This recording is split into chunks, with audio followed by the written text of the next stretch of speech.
En l'an 70 de notre ère, les légions de Rome encerclèrent l'ancienne ville de Jérusalem, la ville sainte des Juifs. À l'intérieur de ces vastes et puissants murs de pierre se trouvait une multitude de rebelles juifs, se préparant à défendre la ville sainte contre l'empire le plus puissant de toute l'Antiquité. Les rebelles n'étaient que trop conscients de la puissance de l'armée romaine suite à leurs précédents affrontements. Ils préparèrent la défense pour un siège ardu et potentiellement long. L'Empire romain, alors sous le règne du sage et rusé Vespasien, cherchait à mettre fin une fois pour toutes à la révolte qui embrasait la province depuis 4 longues années. À ce stade de sa longue histoire, l'Empire romain était à l'apogée de sa puissance et possédait des ressources infinies dans lesquelles puiser.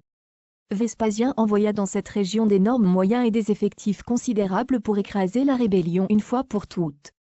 Le commandant menant désormais cette puissante armée romaine était son fils, Titus Flavius, un homme d'à peine plus de 30 ans, endurci par les campagnes en Galilée et dans la vallée du Jourdain. Titus commandait une immense armée, estimée entre 50 et 70 000 soldats, dont un tiers des forces étaient constituées de lourdes légions romaines, et les 2 tiers restants de troupes auxiliaires romaines, d'unités locales alliées et de mercenaires de la région. Cette démonstration écrasante de force par les Romains devait envoyer un message clair aux rebelles juifs. Nous ne nous arrêterons pas tant que vous ne vous rendrez pas, ou que la ville ne sera pas prise et soumise au contrôle romain. Les Juifs restèrent inflexibles. Ils étaient prêts à défendre leur ville jusqu'au dernier homme. Titus, en commandant compétent, le savait parfaitement. Sans délai, il disposa ses hommes pour la bataille et leur ordonna de préparer l'équipement de siège. Les Romains possédaient un grand nombre de machines de siège capables de détruire, de percer et même d'escalader les hauts murs de pierre de Jérusalem. La simple vue de telles machines de siège devait inspirer la terreur chez les ennemis, quelle que soit l'attitude intrépide qu'ils tentaient d'afficher. Avant que Titus n'arrive sur le champ de bataille avec ses forces principales, il mena personnellement une reconnaissance risquée de la ville avec 600 cavaliers pour évaluer les défenses nord de Jérusalem, au cours de laquelle il échappa de justesse à une embuscade des forces rebelles après avoir été coupé du groupe principal. Il marcha ensuite vers le front ouest de Jérusalem, où il établit des camps pour ses 12e, 15e et 5e légions. Sa 10e légion arriva du côté de la ville et se préparait à établir un camp sur le mont des Oliviers. Cependant, alors que les légions s'arrêtaient pour commencer la construction et qu'une partie de leurs soldats n'était pas armée, elles furent attaquées par les forces combinées de rebelles juifs de factions rivales. Les factions en conflit mirent de côté leurs différends, unirent leurs forces et saisirent cette opportunité pour verser le premier sang. Les Juifs chargèrent impitoyablement à travers la vallée du Cédron, surprenant complètement la 10e légion. Les légions furent arrosées de projectiles et durent se préparer rapidement à repousser l'attaque. Fatigués et affamés après une longue marche, de nombreux soldats des premiers rangs tombèrent lors du corps à corps initial. Les Juifs menèrent efficacement leur attaque surprise, et la 10e légion subit des pertes importantes. La section avant de la 10e légion s'effondra au combat. Les Juifs, ayant l'élan et un moral élevé de leur côté, poursuivirent leur avancée. La 10e légion était proche de la retraite, mettant sa position un peu plus longtemps lorsqu'un messager se précipita vers le front ouest et informa Titus de l'embuscade. Titus, sans hésitation, mena quelques centaines de ses cavaliers lourds et arriva rapidement au secours de sa 10e légion. Voyant que leurs compagnons gagnaient la bataille contre les Romains, d'autres factions juives sortirent des portes de la ville et rejoignirent le combat. La 10e légion, sur la défensive, se retirait lentement de plus en plus loin de la ville. Bien que les légionnaires romains fussent désavantagés par les circonstances, leur discipline et leur compétence au combat rapproché empêchèrent leur destruction totale. La défense de leur patrie sacrée donna aux soldats juifs un élan considérable, et leur morale fut renforcée par le succès initial. Ils continuèrent leur avancée et pressèrent fortement les Romains. Heureusement pour la 10e légion, qui était proche du point de rupture, leur commandant Titus approchait avec sa cavalerie lourde pour les sauver du désastre. Titus arriva juste à temps avec sa cavalerie et frappa les Juifs sur leurs flancs exposés, les repoussant. Ils ne s'enfuirent cependant pas. Ils se regroupèrent simplement, puis attaquèrent à nouveau. Complètement stupéfaits par la ténacité des Juifs, combinée à leur refus de cesser le combat, les soldats de la 10e légion commencèrent à hésiter et à envisager de se retirer du champ de bataille. Alors que l'infanterie de la 10e légion commençait à se retirer du corps à corps, ils réalisèrent que leur général était resté sur place et continuait le combat. Honteux de leur propre lâcheté, les soldats de la 10e légion se rassemblèrent, se réorganisèrent et avancèrent, repoussant les assaillants juifs. L'arrivée de Titus au bon moment, combinée à la frappe agressive de la 10e légion, força les rebelles à se retirer sous la protection des murs de la ville. Irrité par les pertes inutiles de la 10e Légion, Titus décida d'envoyer plus de soldats pour renforcer le côté du mur de Jérusalem et dissuader les rebelles de nouvelles sorties et attaques.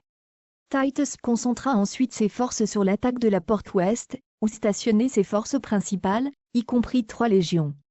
Ils montèrent sans délai leur équipement de siège et commencèrent l'assaut. Les catapultes lançaient des pierres vers les murs, tandis que les balistes romaines de type Scorpion tiraient par-dessus les têtes, assurant une couverture à l'infanterie qui avançait. Les légions se formèrent en tortue et avancèrent régulièrement vers les murs de Jérusalem. Le feu de l'artillerie romaine frappait les murs, tout en offrant une couverture à l'infanterie lourde avançant avec des tours de siège et des béliers. Les béliers romains étaient modifiés de manière à ce que la tête de frappe se trouve dans la partie supérieure de la machine, ce qui concentrait toute la force de l'impact sur les murs de pierre. Tandis que la moitié inférieure de la machine offrait à l'infanterie une protection abondante contre les tirs ennemis venant d'en haut. La défense juive dans cette section repoussait les Romains, combattant férocement avec dents et griffes, ce qui rendait difficile la création d'une brèche. Il a été noté que l'attaque initiale sur le mur ouest dura jusqu'à 15 jours. Après 15 jours de tentatives juives infructueuses pour brûler et détruire les machines de siège romaines, les béliers atteignirent les murs extérieurs et commencèrent à percer la pierre épaisse. Les tours de siège suivaient de près. Les béliers percèrent les murs, forçant les défenseurs à battre en retraite. Les troupes romaines s'engouffrèrent par les brèches, tout en montant sur les murs à l'aide des tours de siège. Les légions romaines, dans leur rang serré et discipliné, avançaient avec assurance à travers les brèches comme une machine bien huilée. Une telle vue inspirait la peur dans les rangs de tout rebelles assez imprudents pour tenter de les combattre directement. Les rebelles juifs n'avaient pas assez de force pour arrêter une telle percée et décidèrent de se retirer vers les sections intérieures derrière le 2e mur de Jérusalem. Voyant la retraite complète des rebelles, Titus ne perdit pas de temps. Il ordonna à toute la partie ouest de son armée d'entrer prudemment dans la section de la ville où la brèche avait été faite, avant que les Juifs ne puissent tenter une contre-offensive. Les Romains, ayant l'initiative, poussèrent vers l'intérieur, en direction du 2e mur intérieur. Malgré cela, les Juifs se battirent désespérément. Ils menaient des sorties nocturnes, brûlaient les constructions de siège romaines. À chaque brèche faite par les Romains, les défenseurs déversaient des flèches et des pierres depuis les créneaux, rendant l'entrée presque impossible. Cependant, en 5 jours, les troupes romaines percèrent la section centrale du 2e mur, mais le passage étroitit que leurs troupes se retrouvèrent piégées dans les ruelles de la ville. Les tirailleurs juifs profitèrent pleinement de cette opportunité. Les archers et les frondeurs éliminaient de nombreux Romains tentant d'avancer à travers l'étroite brèche, infligeant des pertes considérables et forçant les Romains à se retirer. Les Romains se regroupèrent, se reposèrent un moment, puis envoyèrent leurs propres archers pour faire face à la menace, surpassant efficacement les tirailleurs juifs et les forçant à se retirer plus profondément dans la forteresse. Une fois la menace neutralisée, ils revinrent avec des constructions de siège, élargirent la brèche, puis occupèrent la zone. Titus décida alors de brûler et de détruire toute la partie nord de la ville. Il donna à ses hommes un temps de repos de quelques jours avant la prochaine grande attaque. Comme les chances ne semblaient pas favorables, de nombreux Juifs, principalement des civils non armés, profitèrent de cette occasion pour quitter la ville et sauver leur vie. Les soldats juifs étaient cependant obstinés et n'avaient pas l'intention de se rendre. Ayant toute la section nord de la ville exposée, Titus retira son armée, se regroupa et fit jonction avec la 10e Légion et d'autres unités stationnées sur le front est. Il convient de mentionner que les rapports suggèrent que bien que les différentes factions juives défendissent la ville ensemble, elles avaient de graves problèmes de luttes internes pour le contrôle général de la ville entre les factions rivales de Judée, de Galilée et les Zélotes. Ils mirent cependant leur querelle de côté pour une courte période et ne s'unirent que lorsque les Romains commencèrent à ébranler les murs de Jérusalem. Titus offrit une fois de plus aux rebelles une reddition pacifique de la ville, mais ils refusèrent, craignant l'humiliation, la torture et même la crucifixion en cas de capture. Lorsque les hostilités reprirent, Titus érigea près de la forteresse Antonia de grandes rampes de siège faites de terre et de roches. Lorsque ses troupes et son équipement de siège avancèrent, ils furent bombardés par l'artillerie juive, que les rebelles avaient volée aux Romains quelques années plus tôt et amenée dans la ville.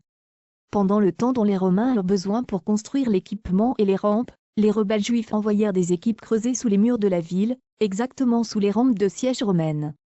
Lorsque l'équipement de siège approchant commença à se rapprocher, les équipes de creuseurs, appelées sapeurs, mirent le feu dans les tunnels nouvellement construits, ce qui détruisit les poutres en bois fraîchement posées. Lorsqu'elles s'effondrèrent, toute la terre et les roches au-dessus s'écroulèrent, engloutissant les machines de siège romaines et les détruisant instantanément. Titus perdit le reste de sa patience. Il recourut à une approche plus stratégique. Il ordonna la construction d'un mur de circonvallation, une fermeture complète de la ville longue de 5000, pour forcer Jérusalem à la soumission par la famine. Cette structure impressionnante fut érigée en seulement 3 jours et posséda des tours de défense occupées espacées de quelques centaines de mètres. Le message des Romains était clair. Personne ne pouvait entrer ni sortir de la ville. Coupés de la nourriture et des approvisionnements essentiels de l'extérieur, les habitants connurent la famine, puis la peste. La ville était affaiblie et désespérée. Voyant la garnison affaiblie, Titus sut que le moment était venu d'attaquer. Il ordonna à ses légions un nouvel assaut sur la section Antonia. Les légions se battirent courageusement et eurent un coup de chance. Les tunnels que les Juifs avaient creusés sous la forteresse pour détruire l'équipement de siège romain avaient rendu le sol environnant et les fondations faibles et exposées aux éléments. Lorsque les légions commencèrent l'attaque sur cette section de la forteresse Antonia, le poids même de la structure en pierre combiné aux milliers de soldats en armure entraîna l'effondrement de fragments de murs, ce qui permit aux Romains de faire une brèche et de pénétrer à l'intérieur. Après avoir percé la défense, Titus ordonna la destruction de la forteresse Antonia. À ce moment-là, tout semblait perdu, mais les Juifs, éternellement insoumis, n'abandonnèrent pas leur position. Ils se regroupèrent derrière un deuxième mur érigé par l'homme, qu'ils avaient construit à l'extérieur du complexe du Temple. Les Romains tentèrent de percer le mur du complexe du Temple. Bien qu'ils eussent initialement du succès, ils furent arrêtés par les défenseurs juifs après une intense bataille de 12 heures. Alors que l'attention des Romains était détournée vers le complexe du Temple, de nombreux rebelles juifs en profitèrent pour tenter de percer le blocus romain, mais ils furent repoussés et tués. Titus vit cela comme une chance de mettre fin définitivement à ce siège long et coûteux. Sans perdre plus de temps, il ordonna à toutes les troupes disponibles d'encercler la forteresse. Il envoya ses légions construire de nombreuses rampes visant la défense du temple. Après plusieurs jours de tentatives infructueuses pour percer les murs du temple avec des béliers, les Romains mirent le feu à ses portes et portiques, forçant les défenseurs à se retirer dans la cour intérieure. Selon le prisonnier juif Flavius Joseph, Titus convoqua alors ses commandants pour décider du sort du temple, s'opposant à ceux qui appelaient à sa destruction. Il aurait décrété qu'un édifice aussi magnifique devait être préservé comme ornement de la domination romaine, bien que les événements aient bientôt pris une autre tournure, car les incendies qui faisaient rage à proximité furent attisés par le vent et consumèrent le temple. La vue du temple sacré en train d'être détruit sema la peur et la panique parmi les rebelles juifs restants. Beaucoup tentèrent de s'enfuir par les égouts de la ville ou de sauter des murs. Certains rebelles cherchèrent à parlementer avec Titus, espérant sauver ce qui restait de la ville autrefois grande. Ils rencontrèrent un accueil peu clément de la part du général romain. Titus interrompit soudainement les pourparlers et déclara qu'aucune autre condition ne serait proposée. Les hommes de Titus acclamèrent dans toute la ville, « Imperator, Imperator », le proclamant leur chef victorieux. Ces soldats marchèrent impitoyablement à travers la ville, pillant, saccageant et tuant quiconque se mettait en travers de leur chemin. Poussé par la soif de sang de ces hommes combinés à des mois de combats frustrants et violents, Titus ordonna la destruction totale de la ville, la réduisant en ruine. Au début du mois de septembre de l'an 70, après des mois de siège, la ville tomba et la conquête de Jérusalem fut achevée. La majeure partie de Jérusalem fut systématiquement rasée, ce qui effaça presque toute trace de son histoire et de sa grandeur. Selon Flavius Joseph, le prisonnier juif qui servait de conseiller à Titus, la destruction fut si complète que même les anciens habitants n'auraient pas reconnu la ville, et un visiteur aurait pu ne pas croire qu'elle avait jamais existé. Le nombre de morts fut si effroyablement élevé qu'il était impossible de donner des chiffres exacts.